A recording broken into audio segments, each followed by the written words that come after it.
Un lynx sauvé nommé Ranger était à l'origine destiné à être réhabilité puis relâché dans la nature. Mais ce plan a échoué. Lorsqu'arriva le moment de le remettre en liberté, quelque chose d'inattendu se produisit. Il ne voulait pas la liberté telle que le monde la définissait. Il voulait revenir chez lui. Il voulait la seule famille qu'il ait jamais connue. N'ayant plus d'espoir de libération et n'ayant nulle part où aller, une femme prit une décision que tous les experts en faune sauvage avaient qualifiée de téméraire. Elle l'accueillit à l'intérieur. Pas dans un enclos, mais chez elle, dans un monde de grands danois, de chats domestiques et de planchers en bois dur. Ce qui arriva ensuite n'était pas seulement surprenant. C'était le genre d'histoire qui vous pousse à remettre en question tout ce que vous pensiez savoir sur la frontière entre sauvage et domestique et sur ce que signifie vraiment appartenir. Avant de commencer, appuyez sur le bouton J'aime et assurez-vous de vous abonner si ce n'est pas déjà fait. Et activez cette cloche de notification pour ne manquer aucune nouvelle histoire. Le matin où Ranger arriva à la sanctuarie des animaux de la ferme Sacha, dans les collines ondulantes du Midwest américain, l'air était frais, parfumé de terre humide et de pin. Ellie, une réhabilitatrice expérimentée de la faune sauvage avec une tignasse blonde souvent attachée en un nœud désordonné, se tenait près des grilles. Elle avait vu passer des centaines d'animaux à travers ces enclos, des faons orphelins, des buses aux ailes fracassées, et l'éventuel blaireau grincheux. Mais la caisse dans l'arrière du van de transport contenait quelque chose de différent. À l'intérieur se trouvait un lynx. Il n'était pas le tas de furie qui grogne ou crache que l'on pourrait attendre d'un félin sauvage. Au contraire, deux grands yeux ambrés regardaient depuis l'ombre du cage en plastique, clignant lentement. C'était Ranger. L'histoire de Ranger avait commencé presque un an plus tôt sur une route isolée en Pennsylvanie rurale. Un automobiliste de passage avait aperçu un petit paquet de fourrure immobile sur le bord de la route. C'était un bébé lynx, à peine âgé de 10 semaines, ayant été frappé par un véhicule. Sa mère n'était nulle part en vue, probablement partie depuis longtemps, ou victime du même trafic. L'équipe vétérinaire locale qui l'avait pris en charge au début pensait qu'il ne survivrait pas à la nuit.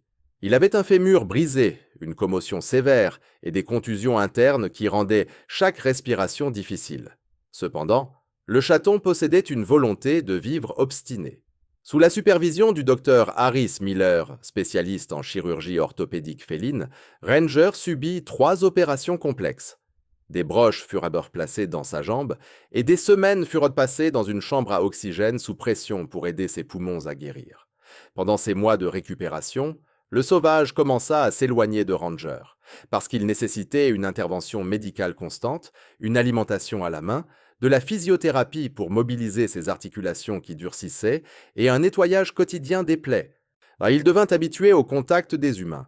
Alors que l'objectif de tout réhabiliteur de la faune est de garder l'animal sauvage et craintif envers les humains pour assurer une libération réussie, les blessures de Ranger étaient trop graves pour une approche sans contact. Il avait besoin d'aide simplement pour se tenir debout. Lorsqu'il fut physiquement rétabli, il ne considérait plus les humains comme des prédateurs. Il les voyait comme ceux qui lui apportaient chaleur, nourriture et soulagement de la douleur. Lorsque Ranger fêta son premier anniversaire, l'équipe de réhabilitation tenta une libération douce.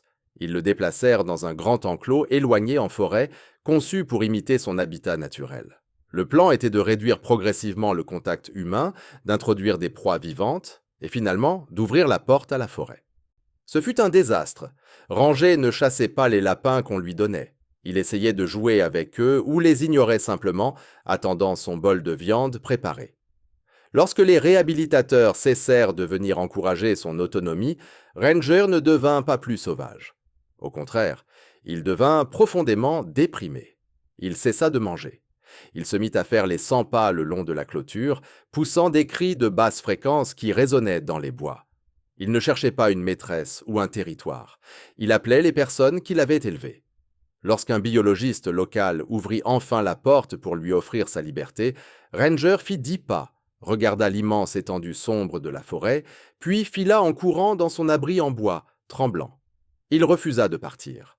Il n'avait plus d'instinct de survie, et surtout, il n'avait aucun désir de solitude, qui est pourtant la vie typique d'un lynx. C'est alors qu'on décida de l'emmener à la sanctuarie des animaux de la ferme Sacha. Il ne pouvait pas être relâché. Il mourrait de faim ou serait tué par un mâle territorial en une semaine. Mais il ne pouvait pas rester éternellement dans un centre de réhabilitation temporaire. Il lui fallait un foyer où la sauvage n'était pas une exigence. Ellie ouvrit la porte de la caisse dans la salle d'accueil de la sanctuary. Elle avançait avec la calme calculée de quelqu'un qui respectait la puissance de ses pattes. Mais quand Ranger sortit, elle haleta. Il était magnifique.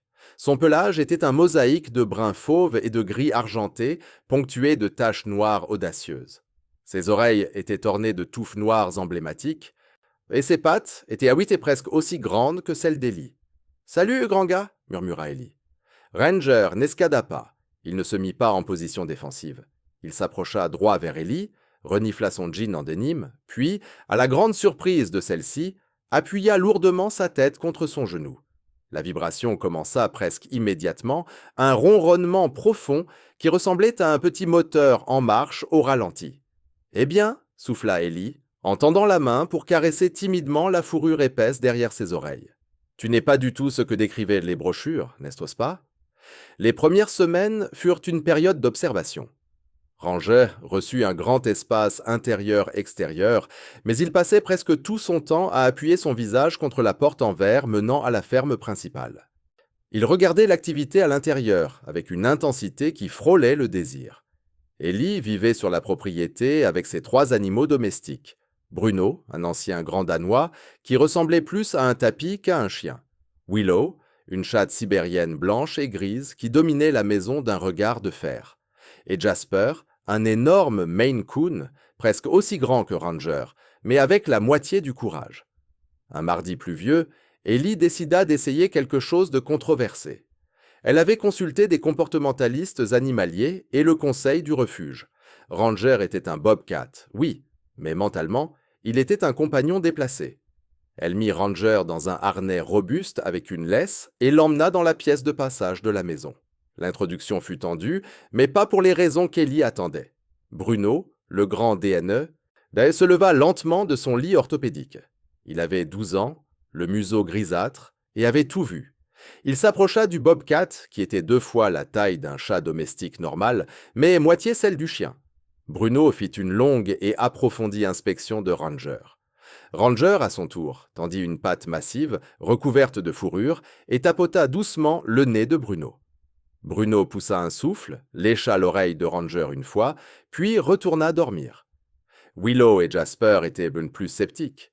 Willow sifflait du sommet du réfrigérateur, sa queue enflée comme un pinceau à bouteille. Jasper se cacha simplement derrière le canapé, regardant avec de grands yeux ronds comme des assiettes. Ranger ne se soucia pas de ce rejet. Il était enchanté par le tapis. Il se mit à rouler, exposant son ventre doux et tacheté, se tortillant avec une joie qui semblait totalement incongrue pour un prédateur des forêts nord-américaines. « Il veut juste faire partie de la meute », réalisa Ellie. Au cours du mois suivant, l'intégration devint permanente. Il était évident que Ranger n'avait aucun intérêt pour l'enclos extérieur, sauf si Ellie était avec lui. Il voulait le canapé, il voulait la cheminée.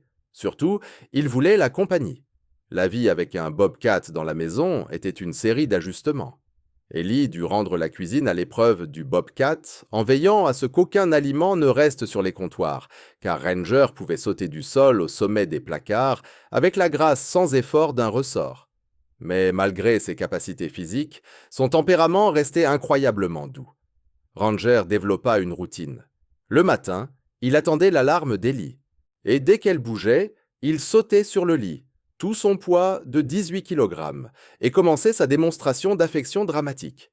Il triait, un son de pépillement aigu propre au bobcat, et poussait sa tête sous sa main, exigeant des caresses.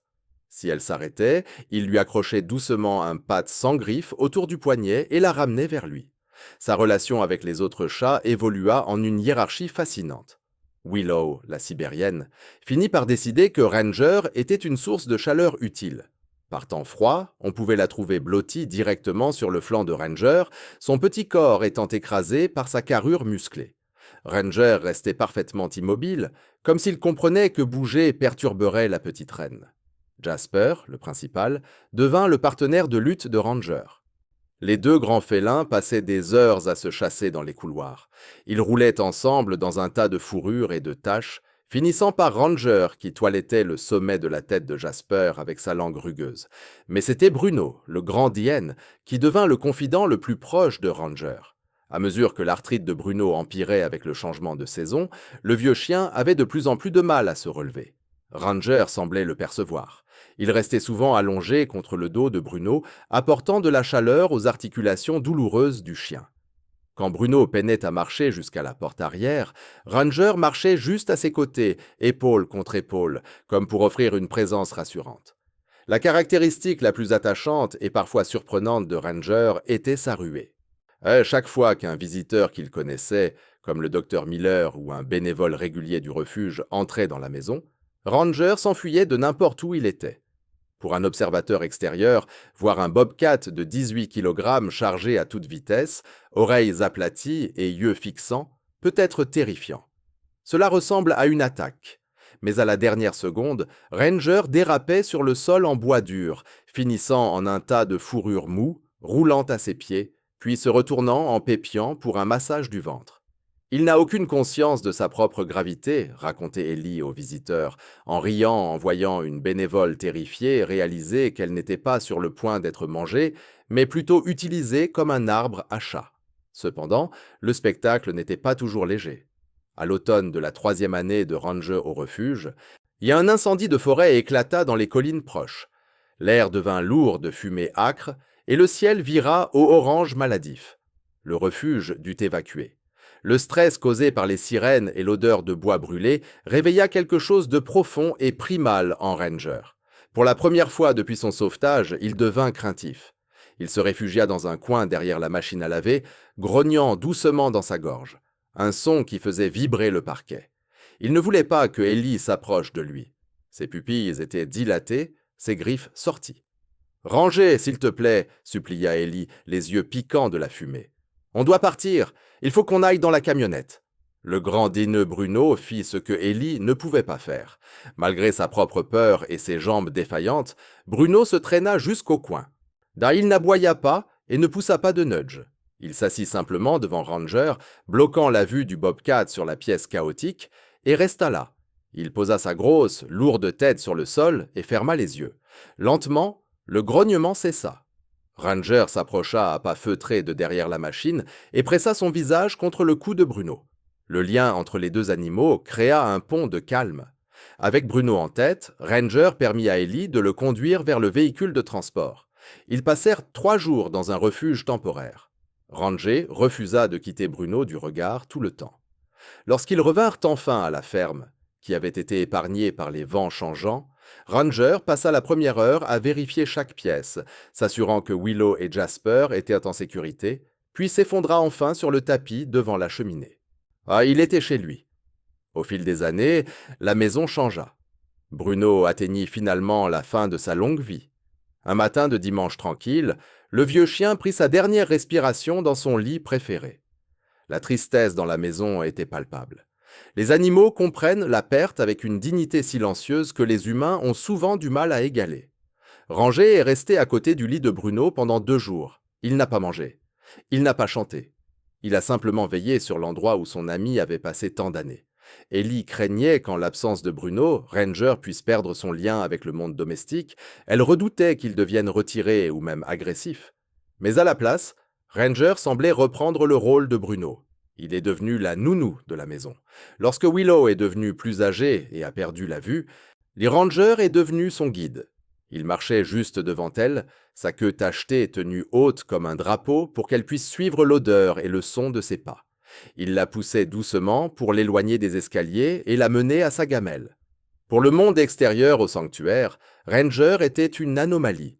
Les gens voyaient des photos d'Ellie assise sur le canapé avec un lynx du Canada posé sur ses genoux et disaient que c'était contre nature.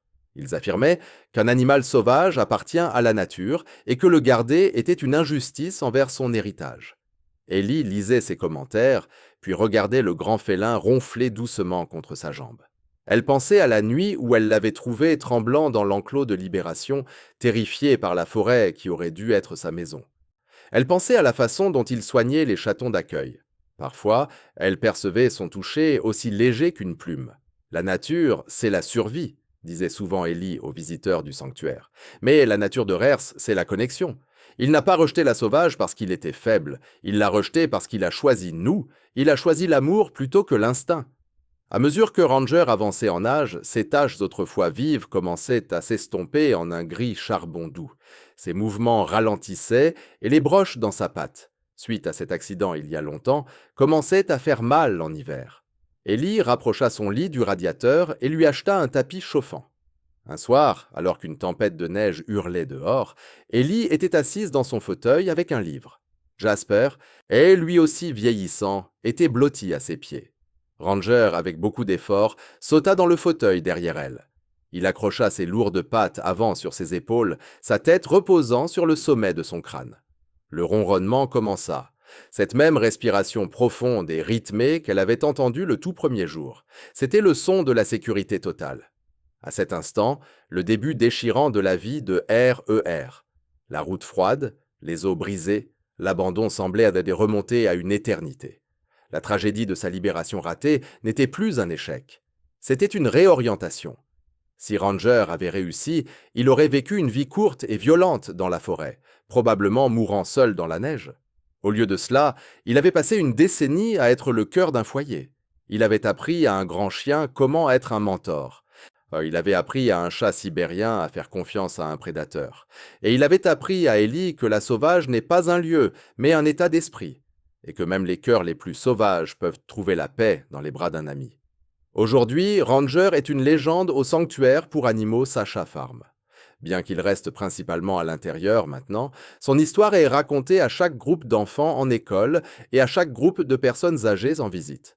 Il est l'ambassadeur des animaux non relâchables, ceux qui ne correspondent pas aux définitions classiques. Il sert de rappel que l'empathie n'est pas exclusive aux humains.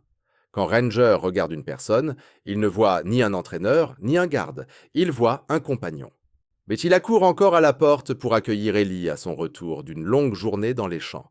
Son glissement dramatique sur le sol, maintenant un peu plus lent et plus calculé, mais toujours aussi enthousiaste. Il fond dans n'importe quel contact, sa fourrure épaisse absorbant les soucis de quiconque le caresse. Il est un témoignage de 40 livres de la puissance des deuxièmes chances. L'histoire du lynx qui voulait être l'ami de tout le monde n'est pas celle d'une sauvagerie perdue, c'est celle d'une famille retrouvée. Alors que le soleil se couche sur les plaines américaines, projetant de longues ombres dorées sur le porche de la ferme, Ranger est assis près de la fenêtre.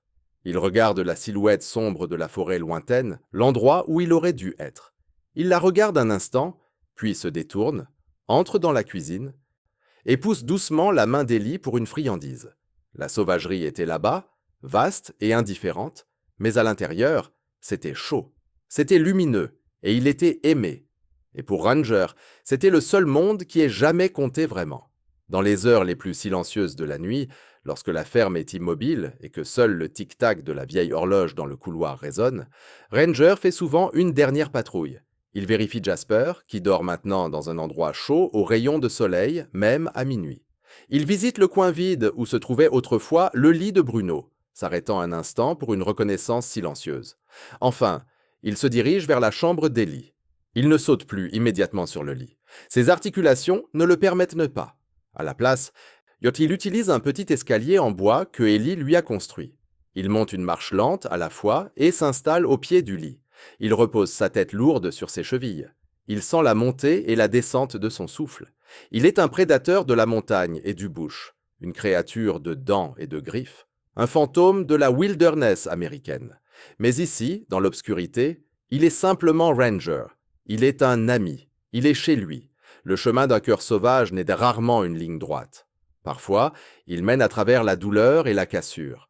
Parfois, il s'éloigne des arbres et vers la cheminée. Pour Ranger, le rejet de la sauvage n'était pas une perte d'identité, c'était la découverte d'une âme. Et dans les années dorées de sa vie, entouré des fantômes de vieux amis et de la chaleur de nouveaux, il sait qu'il est exactement là où il devait être. Le monde peut l'appeler lynx du Canada, mais ceux qui le connaissent l'appellent un miracle. Et alors que la première lumière d'un nouveau matin américain commence à toucher l'horizon, Ranger ferme les yeux, pousse un dernier trill de contentement et tombe dans un sommeil profond et paisible, en toute sécurité dans la certitude qu'il n'aura plus jamais à affronter la sauvage seul.